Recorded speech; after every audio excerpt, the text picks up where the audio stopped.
What's going on, everybody, and welcome back to the School of Hard Knocks podcast. I'm James, and today we have a very special guest, Paul Hedrick, who's the founder of Tecovas, one of the largest online and retail boot stores in the entire world. Paul, we're very happy and thankful to be here with you today. Thanks for having us out to the office out here in Austin. Yeah, thanks for coming to visit me, my office. I don't get too many people here. And before we kind of get into asking you a bunch of questions today, if it wouldn't do me a justice to introduce you, could you give us a little bit of a background and kind of how you ended up in this industry and became kind of a boots mogul? I like that, boot mogul. So I'm born and raised in Texas, born in Houston, raised in Dallas, lived in Austin for about 9 years, moved to Austin to start working on Tecovas. I worked for 4 years after college, first as a management consultant and then for an investment firm focused on consumer retail businesses.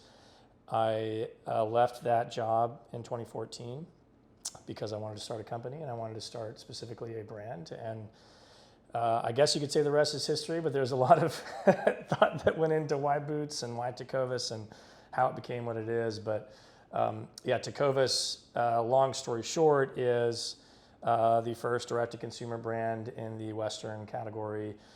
We were the first people to really sell cowboy boots and really high-end ones directly to consumers on the internet.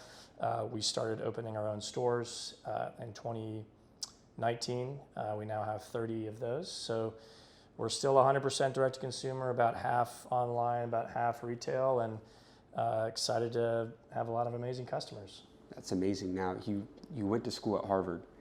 And you ended up ultimately, obtaining some pretty exciting, amazing jobs following Harvard. What was the turning point in your life that kind of made you go down the path of entrepreneurship and wanting to start your own business?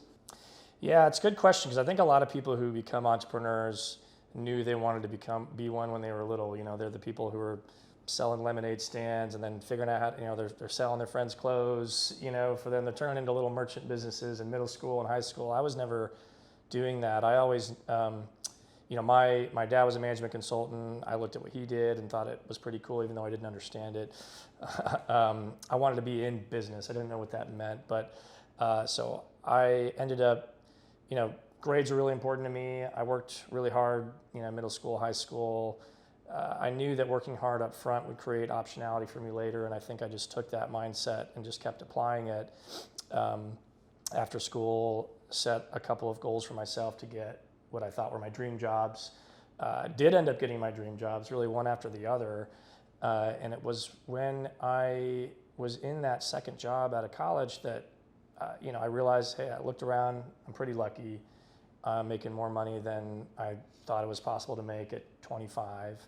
I've got a pretty good life. I was living in New York, which, to be honest, I didn't love living in New York at the time. I wanted to move back to Texas, but that's another story.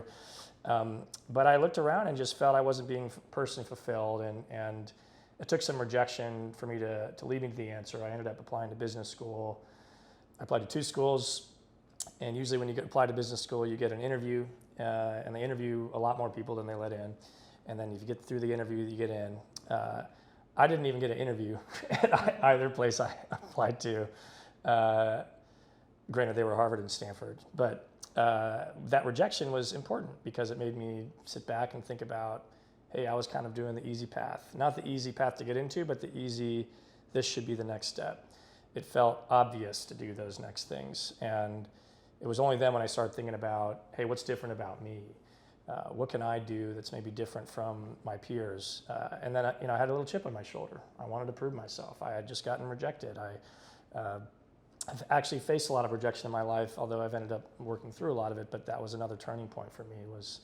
And then it wasn't until I remember sitting in a bar with one of my coworkers, and over a beer, you kind of have to be a little stupid to consider quitting a really good job and starting a business from scratch. And it took a little bit of courage and a little bit of liquid courage to start thinking about it. He and I started thinking about, hey, what we could start one of these brands that we're investing in. We own a big water company, a big retail company, a bunch of restaurants. So our firm did. Hey, why don't I do that? Why don't I give it a try? So that was maybe the most naive thought I've ever had in my life, but I'm glad it ended up kind of pushing me down the rabbit hole, if you will, because it led to this. Yeah, I wanted to say, I feel like a lot of people are they're afraid of failure. They kind of push away from it. They just want to stay successful the whole time. And it seems that along your journey that there were moments where you had to deal with rejection, deal with maybe the thought or fear of failure, leaving that job and going to pursue Tecovas pretty much. Mm-hmm. Do you think that facing failure and those risk opportunities are necessary to become a successful entrepreneur? If I'm a young kid, I'm young, early 20s, I've never really faced big failure or challenge like that. Do you think if they don't go through something like that, it would be hard for them to succeed? Listen, it's not to say that you have to fail before you do something right. It's not like it's the second or third try for everything. Sometimes you get things right on the first try. I will say definitively that I've learned more from failure than from success. Even in the couple things we already talked about, getting into Harvard, I was waitlisted. I had to work my butt off to get off the wait list. I wrote them letters. I always felt like I was having to work from behind there. My first job out of college, I was rejected from it 3 different times before getting it. I was rejected for the summer internship, for the full-time internship, and then for full-time job, and then didn't get it until the 3rd try. I guess I was rejected twice. And at Tecovas, we've had failure. We've had a really great run of success as well. But let's say COVID, for example, that was a disaster for us. I mean, for a lot of businesses, COVID accelerated their business, and I signed 10 retail leases in February 2020. So imagine how I felt 1 month later with a bunch of brick and mortar opportunities. And I say that because ironically now that's the fastest growing and most profitable part of our business. So, sometimes it takes going through that to create the conviction that you need to keep moving forward. And actually in that instance, I was still highly convicted of the opportunity for physically selling people things. And I knew that at some point we were going to get out of our house, and I was going to get out of my house sooner than later, and it ended up being the right call. So I'm curious, during that time period, you just signed 10 leases and the world's starting to shut down. What did that initial game plan look like to kind of adapt during that just different environment no one's ever been there before? And then how did that plan evolve over time? Great question. Step 1 of plan was absolute panic. It was a pretty dark place, to be honest, and you need to get to a dark place, I think, sometimes to get real clarity on how to move forward. And I was very lucky in that at that point we had already we had a board of directors. It was small, but I had a couple of people that I could call on, really for the hard advice and the hard time. And I remember getting a call from one of those board members, and on the Saturday, March 14th, so before everyone else was really freaking out, and it was, hey Paul, we need a game plan, end of this weekend, and if we don't have one, we might fail. People I think are going to underestimate how bad this is going to be, and he was right. And so we did come with a game plan. One was to it's business. You got to get your cost profile the right way. So let's get trimmed up exactly where we need to be in a risky scenario. We made a really tough call of reducing our staff. We delayed store openings. We cut costs. We cut our advertising costs by 60%, I think, overnight. And second was, if we're going to get you take our medicine out of the way, I wanted bullets number 2 and 3 to be positive. So second was keep playing offense where we can play offense. So we ended up keeping all. We didn't try to get out of any of our retail leases. We said we're going to open all of them. We're just going to delay them. We're going to still do all the marketing things we're going to do. We're just going to do them at a lower rate. And the third thing was still believe in that consumer and trust that consumer and hug the people who are already there for you. So let's try to get people to repeat as opposed to go try to find a bunch of new customers right now. And so the best thing for us to do at the time to get repeat business was actually to introduce new products. And that ended up being a really unusual playbook. Most of the larger brands at the time basically cut all their orders and just tried to work through their inventory that they had, which is honestly kind of stale, and it's already been sitting there. And we decided to essentially not order a lot of the same stuff that we would have ordered, and let's keep all the new stuff in the pipeline and take some risk. And Oh man, it saved the business. We actually ended up growing that year in 2020, even though we were not on the pace to grow. And we added, I think we literally added $10 million of profit higher in 2020 versus 2019.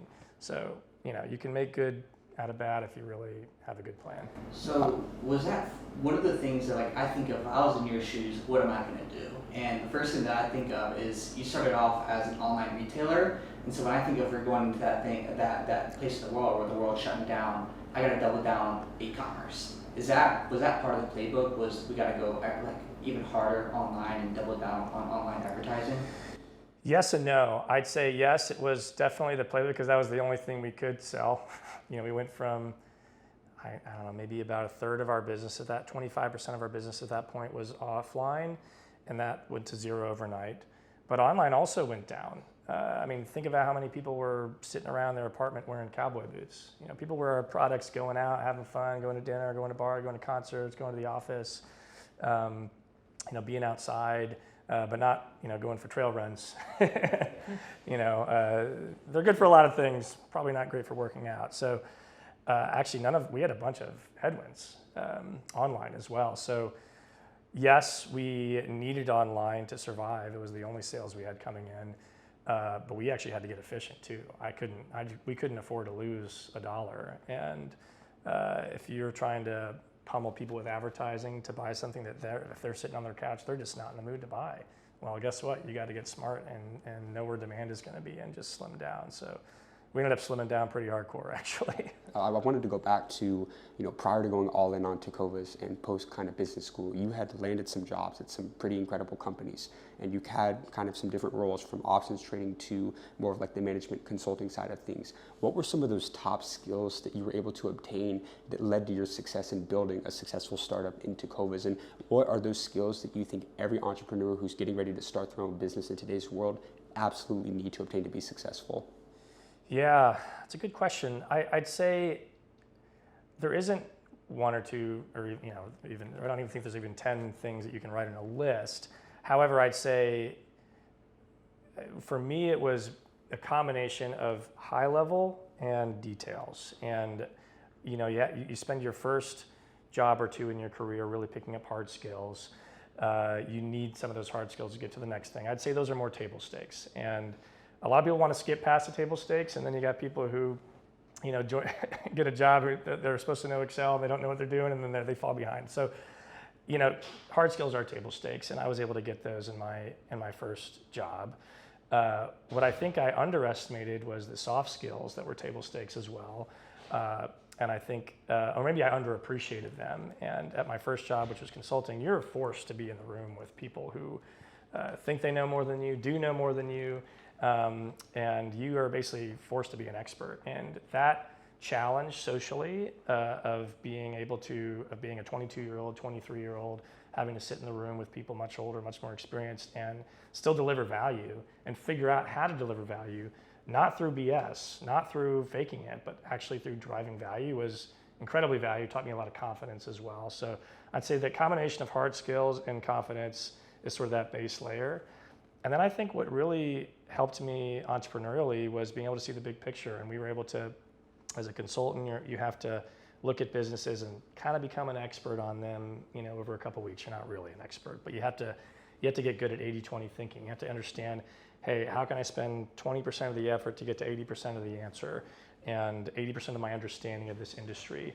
And you learn to think in, breaking things down 30,000 feet, 10,000 feet, 5,000 feet, 1,000 feet. So I don't know. I still think that my biggest strength as an executive here at Tecovas is not so much the blocking and tackling and the making daily business decisions, but it's more so having a combination of the picture of where we're going for the next 5 years, understanding that can be broken down into annual and quarterly increments.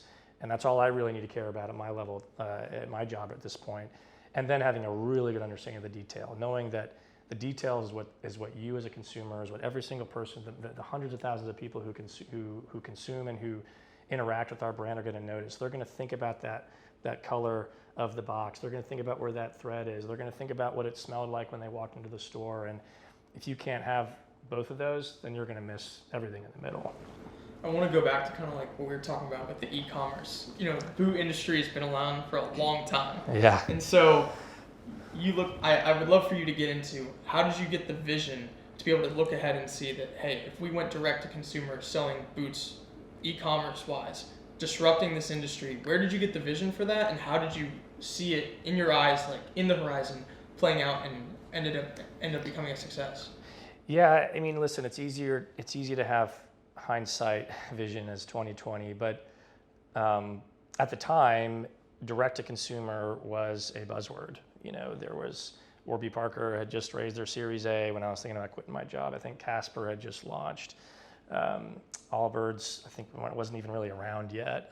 A lot of these brands that have kind of become concomitant with the idea of being D2C were just getting started. And so I thought that's a business model. I was wrong about that, I think, maybe to be a little contrarian here. Direct to consumer is just a channel. It's just a channel for a brand and a consumer to connect. And there are lots of ways for brands to connect with consumers. And before the internet and before e-commerce, there were direct-to-consumer brands. J.Crew is a direct-to-consumer brand. The only way to buy J.Crew products is to go to a J.Crew store. Land's End is a direct-to-consumer brand.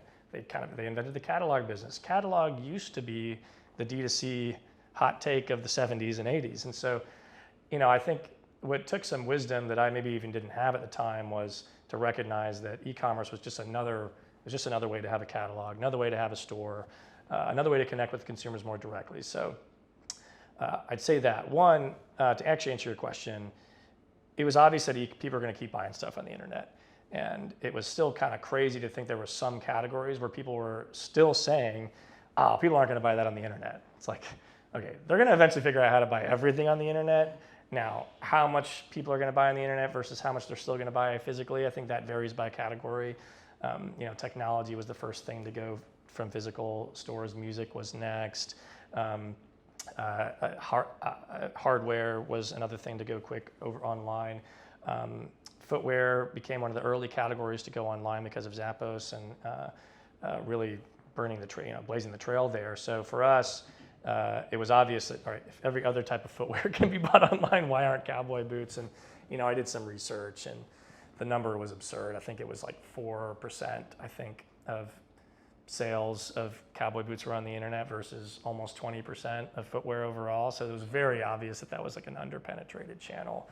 But more than anything, it was connecting people with a brand that I was most attracted to. It was recognizing that in the modern era, people are going to department stores a little less. People are relying on one place to stop and shop for everything. People wanted to have a relationship with brand. People wanted to have brands that represented their values. They wanted to represent their style in the case of footwear and apparel. So that was, I think, a more important trend, and the idea that you could have every single one of your sales as a one-on-one connection where you know who's buying it, you can talk to them, you can learn from them, you can make them way happier than if your box is being shipped by someone else and then they got a question about the product, they didn't even know who to call. So I was really attracted to that business model. Now, when you started the company initially, you had done your first like $100,000 in sales before you even brought on an initial employee.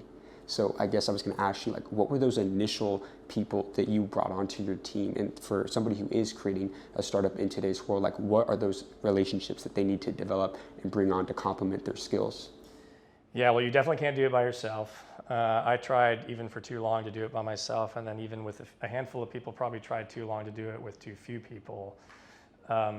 So what I actually did was I hired someone who I actually really got along with, who I could relate to, because who I think he and I had similar backgrounds as opposed to different.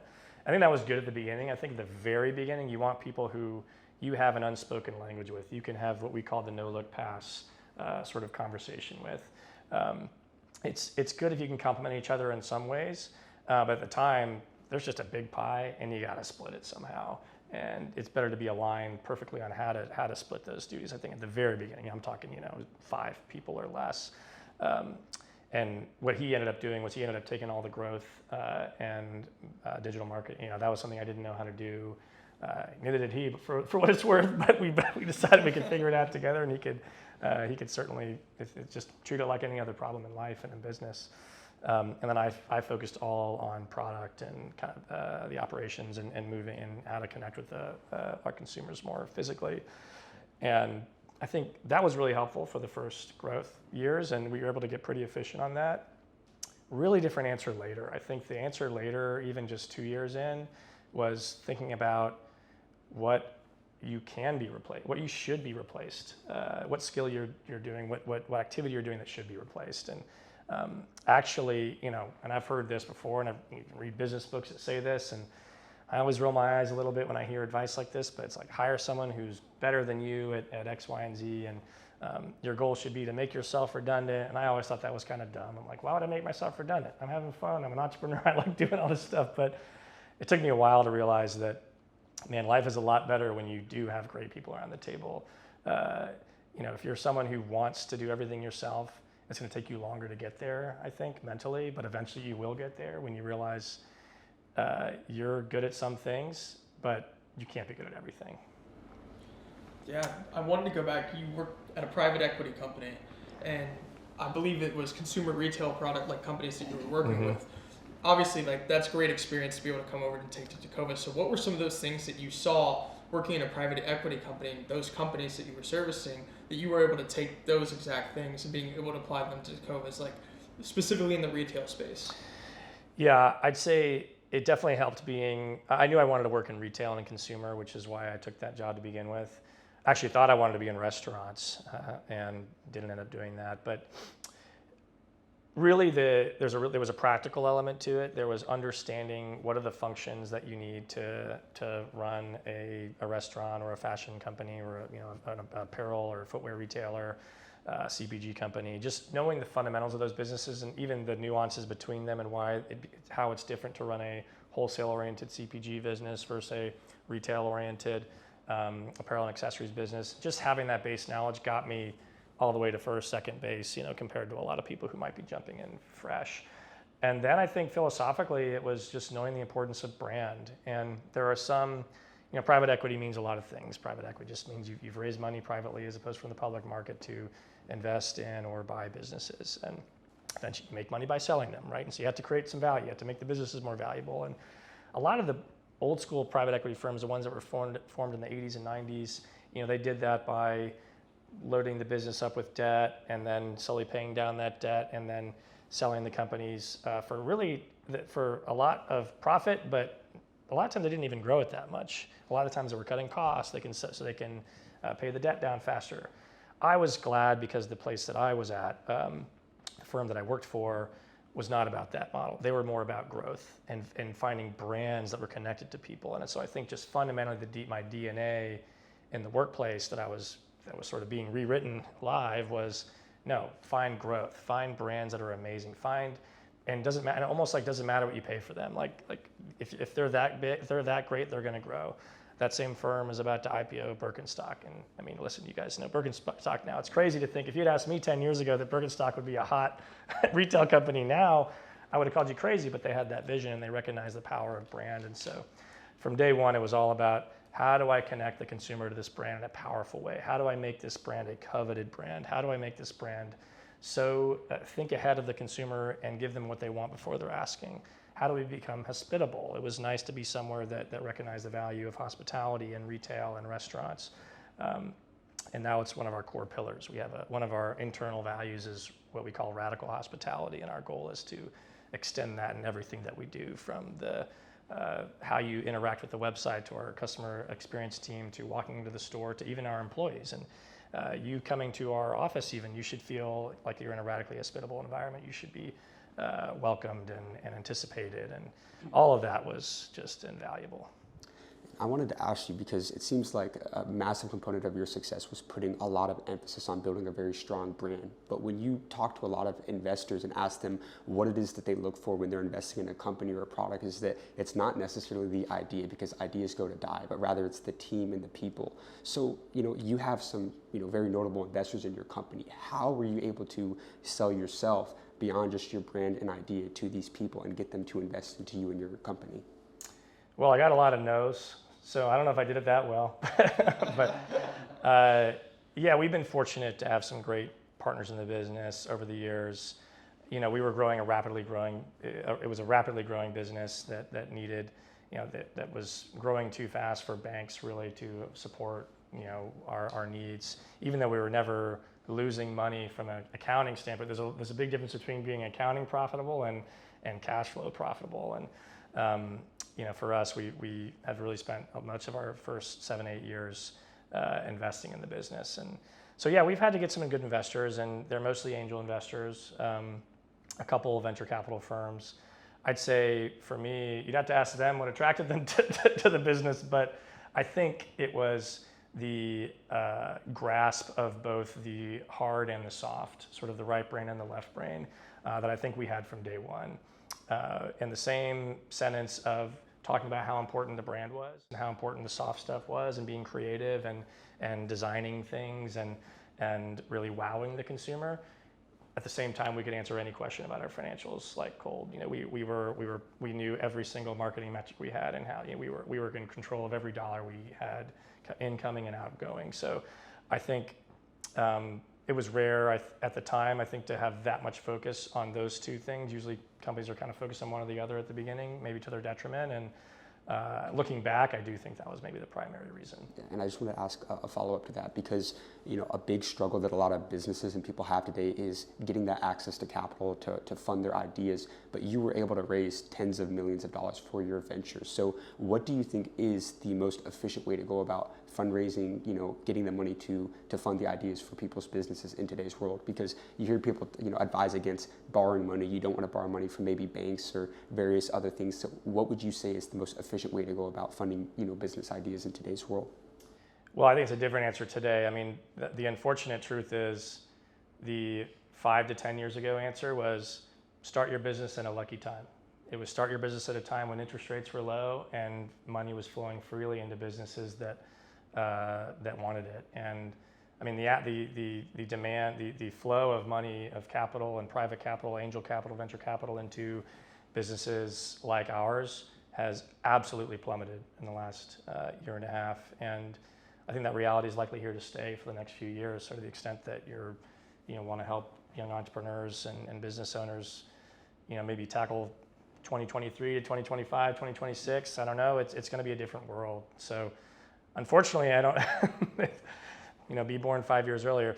No, right now, I think what has not changed is the fundamentals. Right now, what's maybe changed is the scale that you can really achieve with those same fundamentals. So a business that's generating $100,000 or $1 million of profit today is going to be valued lower than it was 5 years ago.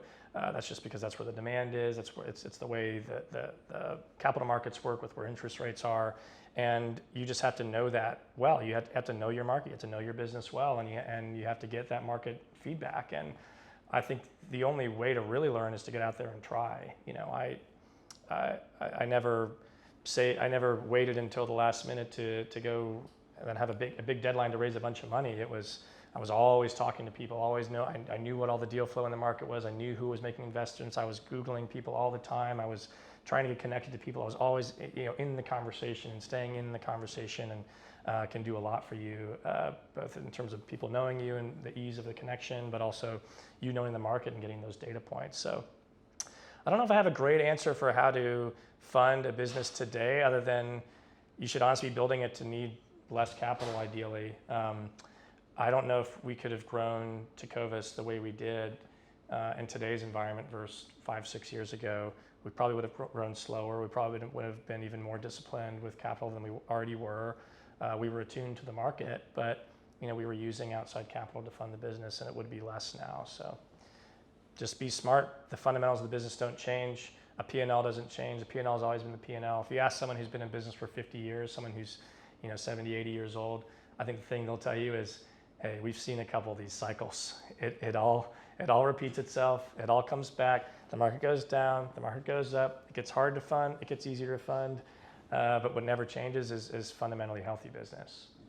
One of the key components of your success has been branding, and that goes deeper than just the shoes. The customer experience when they walk in the store to the website experience when they browse the website. What advice would you give to someone who's looking to build a brand that's bigger than just the product itself, but create more of like a community and a culture? Well, first of all, I think modern consumers really want community, really want culture. They want brands to reflect their own values. Now, that doesn't mean a political value or a social value necessarily. It might just mean a value like I appreciate style, I want to be bold, or I care about the environment. I want a brand that cares about that. There's lots of ways for brands to connect with consumers. So I think first things first is knowing your consumer.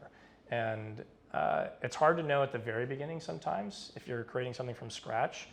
I think the best thing to do is just to start with an amazing product that you yourself would use. That's certainly how I approached it, was always product first, product first, product first. And product, I think for me, what I've learned over the years is I thought product was everything, and it is probably the most important box you have to check. If you don't have a product that you believe in, that you wouldn't put your reputation behind, then you should probably start over. But it's not everything. Exactly. It is the first box you have to check, and it's an ever important one. And it's one that you have to be hyper vigilant on always. But having a really amazing product is only going to get you so far if you don't understand who you're selling it to and why they want it and why they love it. They might like it for a different reason than you do. And you might have to iterate, you might have to expand. For us, we've gone from having 2 men's boots and 2 women's boots to hundreds of boots and apparel and accessories as well. And the reason we were able to do those things is because we knew who we wanted to connect with as consumers. So I think over our lifetime, we've actually narrowed our view on, what's the one thing you got to solve for who you're going to solve for, who it is in your bullseye, and you can't have everyone in your bullseye. In fact, most brands, the bigger they get, the tighter they get their bullseye, and they know that if they nail that bullseye, there's a lot of people around it that will also buy it. There's a lot of people around it that will connect for different reasons. But if you don't have a core group, whether it's 5, 10, 20% of the population that you know really well, that you're just resonating wholesale with, you are really understand them, then you're never going to get anywhere.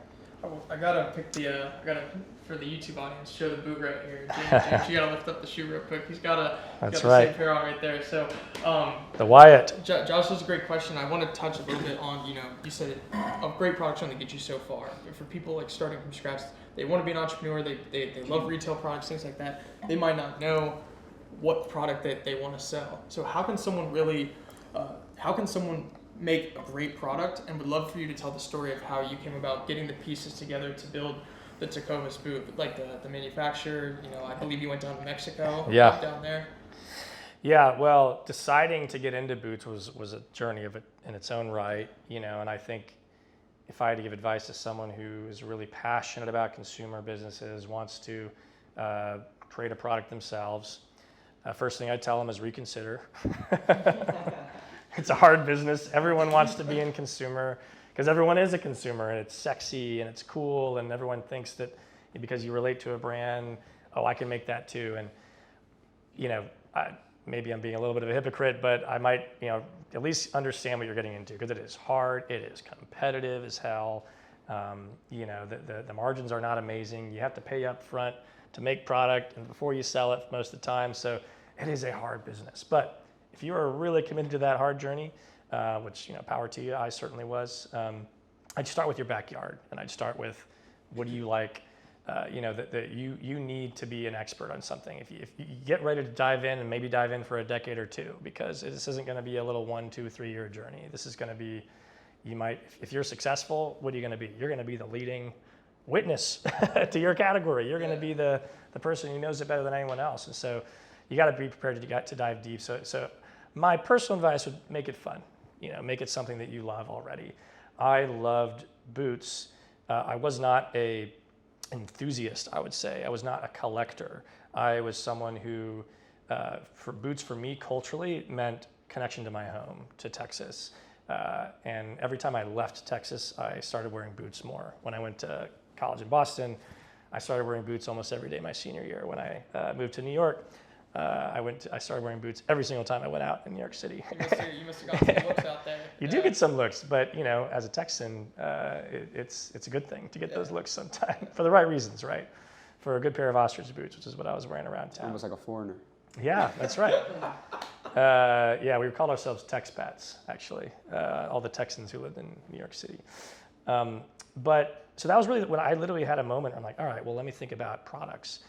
I looked down at my feet. I was wearing my ostrich boots. In fact, they looked almost exactly like that pair right there. A little darker. They were more of a chocolate color. But I was like, these are the most expensive shoes I own. These may be the most expensive article of clothing I own. And then I started thinking about the experience. I'm like, oh wait, I had to go back home to Dallas to get it. I had to go to a Western sort of department store. I'm thinking about the experience, and like for me, it was fine. I was used to it. I knew what it was like to buy boots, but I bet if any one of my colleagues here sitting in these cubicles next to me went, they would be overwhelmed. They wouldn't know where to start. They don't know what the shapes are. Why are they different prices? What are these little dots on the leather? Why is this leather different from that one? And I realized that there wasn't an approachable way to buy boots. And so I started, thinking about the different aspects of what makes a great brand, and I realized there was a gap for high quality, comfortable, well-made, and fairly priced boots. And so that's when I started thinking about, all right, where are the best boots in the world made? I was very lucky in that there was one place to go. There was a city in Mexico called León, which with my research and calling some people in the industry, I found a Texas Monthly article from 20 years ago and found a list of custom boot makers all around town. I caught a lot of the numbers. Unfortunately, a lot of them weren't connected anymore. I'm afraid the owners may have passed away, but some people picked up the phone, and I was able to get some advice from people. And they basically said, making boots is really hard, but if you're going to do it, there's only one place to go. And so I flew to Mexico. I had a PowerPoint presentation with a placeholder brand name in it, not Tecovas. I used my consulting skills to make a PowerPoint. I got one meeting with the factory by emailing their information line. I was only able to find one factory on the internet, and then that factory rejected me, but sent me across the street and to their cousin or something, and ended up starting out developing boots with them. Eventually, actually made our way back into partnering with that original factory.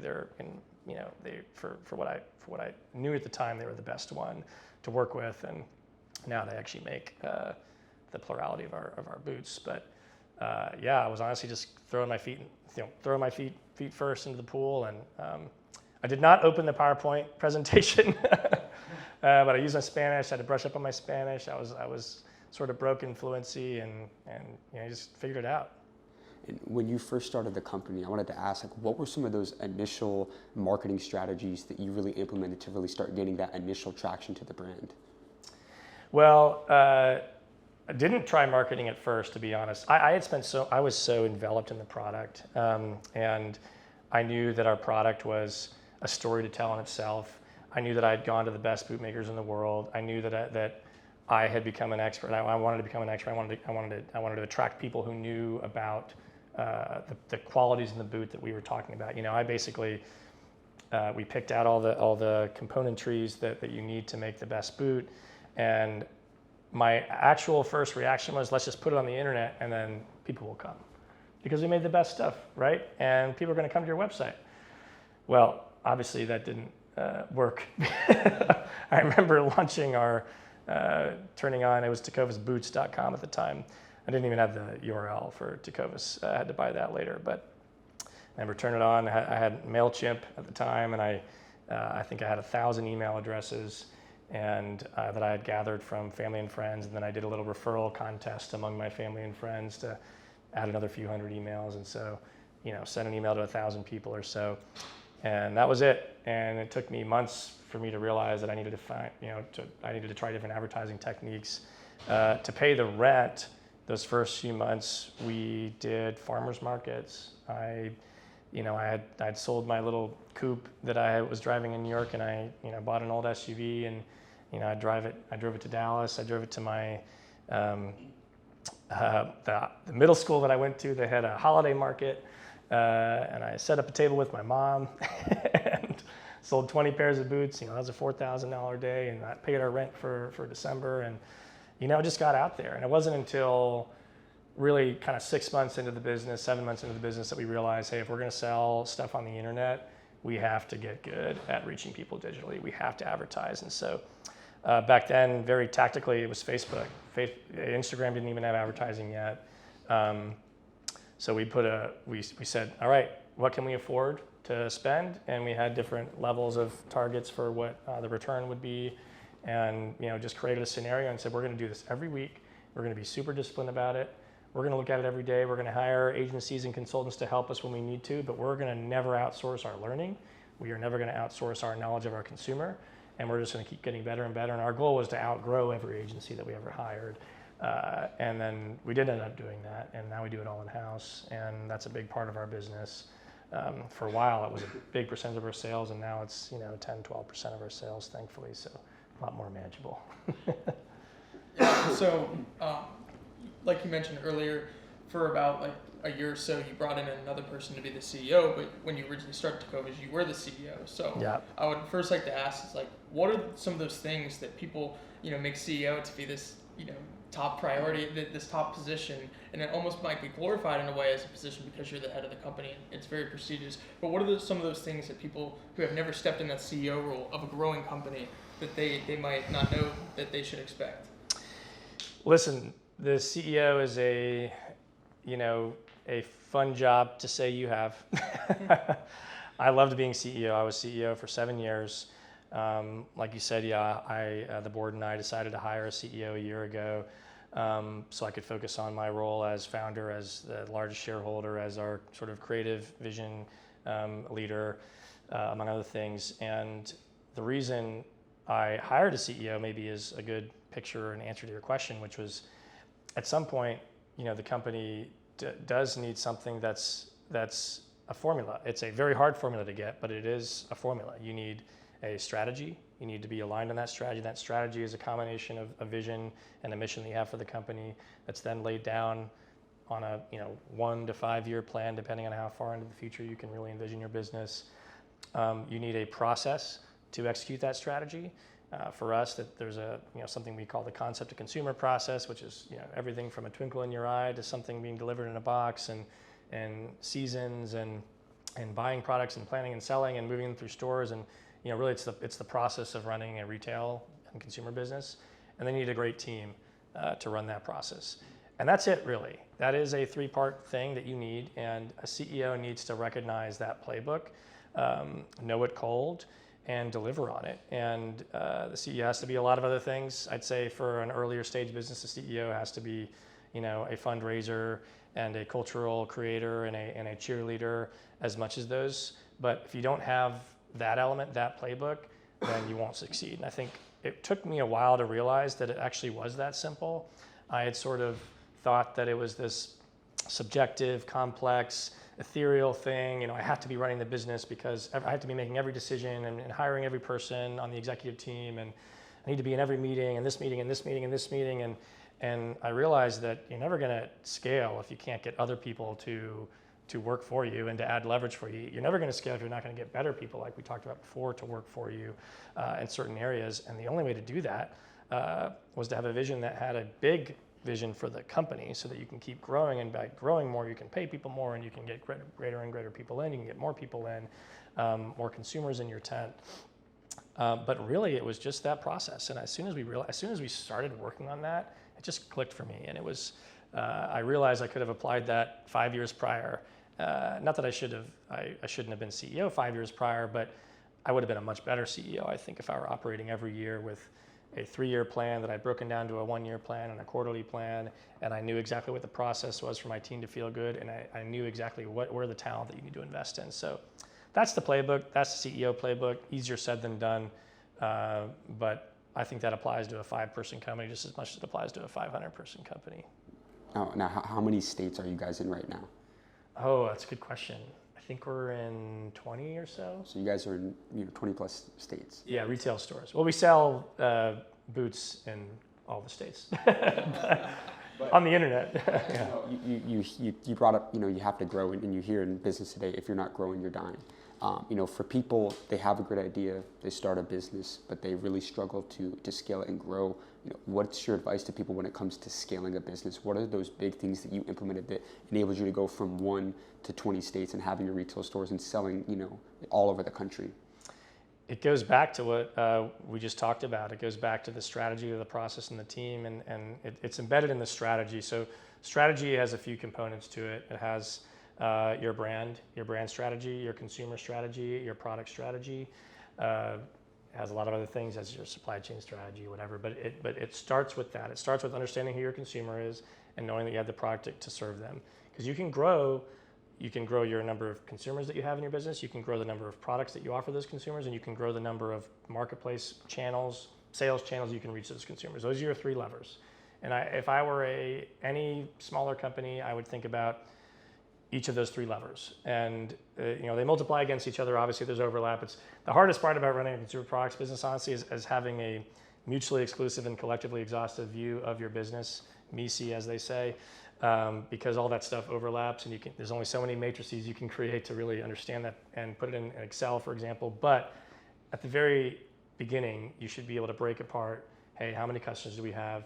Do we want new customers? Do we want repeat customers? Do we understand the P&L dynamics of those two things? Do we understand how much we're paying for those things? Okay, if we have a simple understanding of that, let's move on to the next question. Products. Do we have one product? Can we offer two products? Can we offer products that people buy more frequently, that is easier for them to buy as a first purchase, a second purchase? So many ways to innovate just with products. That's probably my favorite area to innovate. You can get breadth, you can get depth, lots of ways to think about. And then marketplace for us is just that's what in the retail business you call that third pillar of strategy. But marketplace means retail, wholesale, online. It's basically any place that people are transacting for your product. And do you have a good understanding of your white space there? Are you doing too much? Do you need to simplify and focus more on one channel? For us, we're a $200 million business that still only has two channels. That's pretty unusual. Most people at this stage would have added a wholesale channel or a third-party online channel. For us, we're still first-party online and first-party retail. We don't do any international. International is another growth lever that's part of the marketplace. So always go back to 80-20 principle, understanding, if you can't break your business down into a simple one-sentence answer for someone, if you can't break down your growth strategy, your sales strategy into a simple answer, you're probably missing something in your business, and you might need to go back to square one. Wow. Yeah, I think, to get yourself to where you are today, you probably have had some mentors along the way that you can tap into and learn from. What has been the best piece of advice that a mentor has given you, and who is that person for you? Oh man, I get this question a lot, and I can never think of a great answer to it. I'd say that the advice that I've gotten has been contemporaneous, has been applicable to the moment. There's been moments in time that have been really pivotal for my business. One of our board members, his name is Brian Spaley. He's the founder of Bonobos and Trunk Club, now a venture capitalist, angel investor. He and I were the only people on the board for a little bit, and so he was around for these pivotal moments, and I remember when he and I had a very breakthrough conversation about retail, and I said, I think I want to open retail stores, and he said, that's the kind of gutsy thing I know that we could do well. Let me help you break it down. And at the time, we wanted to get aggressive. How do you balance being aggressive with being conservative? How do you test and learn? And how do you answer the question of test and learn? And for me, I was really convicted that it was going to work. So we ended up, sometimes you just need someone like that to get on the whiteboard with you and say, all right, let's map out 3 scenarios. If the first store does X, we'll do this next. If this first store does Y, we'll do this next. And having a partner by your side who, whether they're your age, 20 years older, experience, it doesn't really matter, but just having that problem-solving partner was huge for me. Later, I'd say Elliot Hill, who I think has been interviewed by y'all separately. Great guy, worked his way all the way up to running Nike's consumer business as their president, and obviously impressive. But he was the guy who really gave me the advice that I just spewed out on strategy, and it took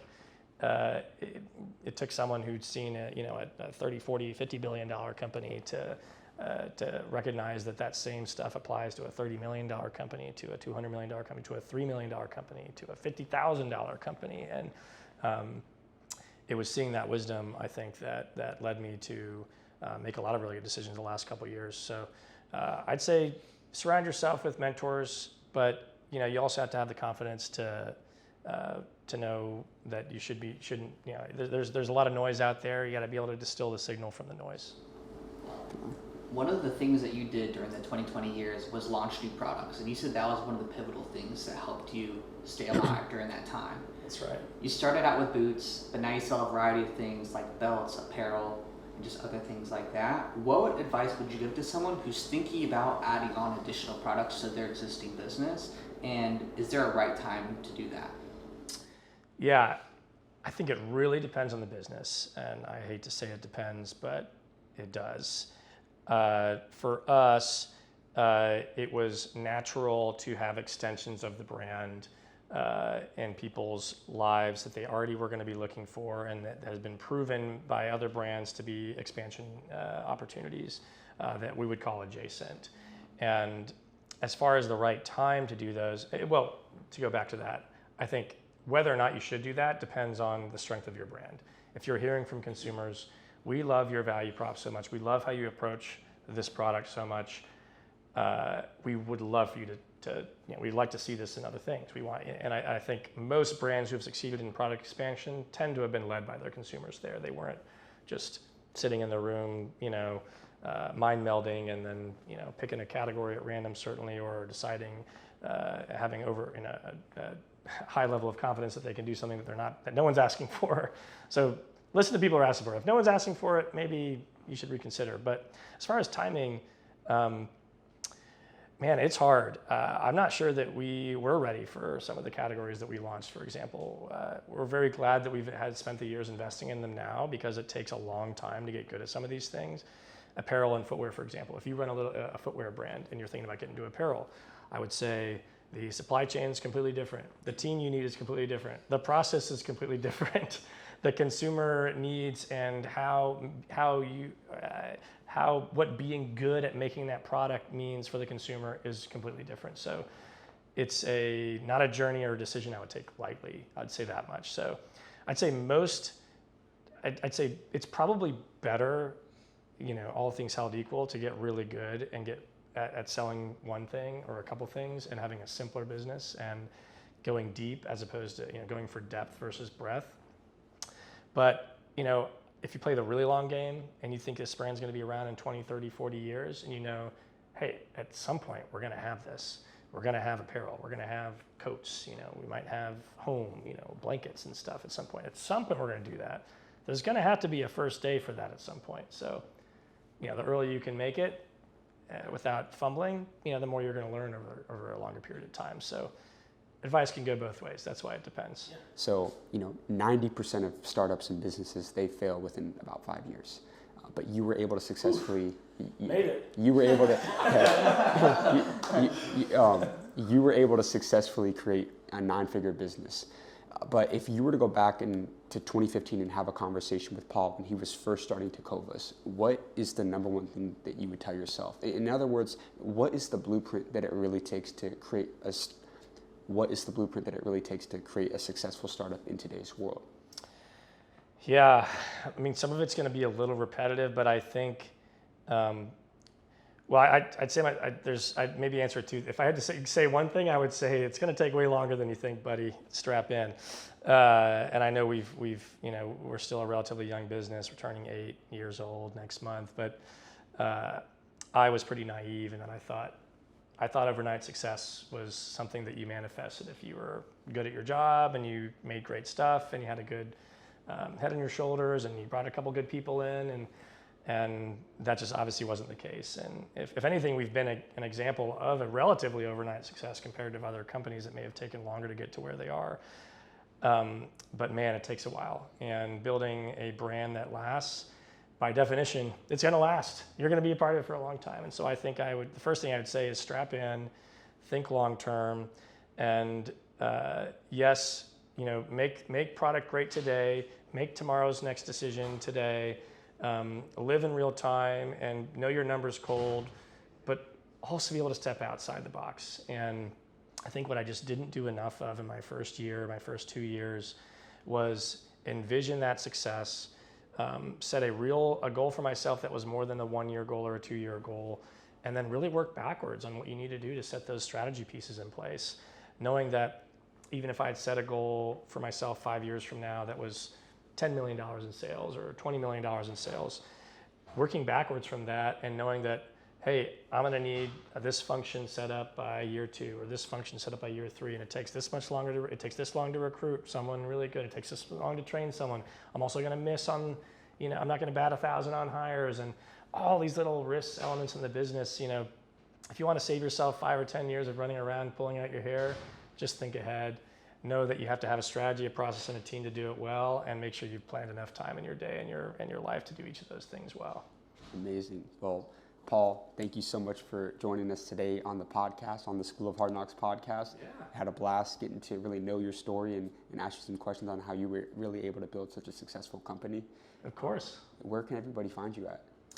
Well, you can find us at Tecovas.com or any of our 30 or so retail stores. Amazing. Be sure to leave a like and subscribe to the School of Hard Knocks. We've got some amazing content coming soon. Paul, once again, thank you so much for joining us today, and see you guys on the next one. Thank you. Appreciate it. Thank you so Appreciate much. it. See you later. Cool.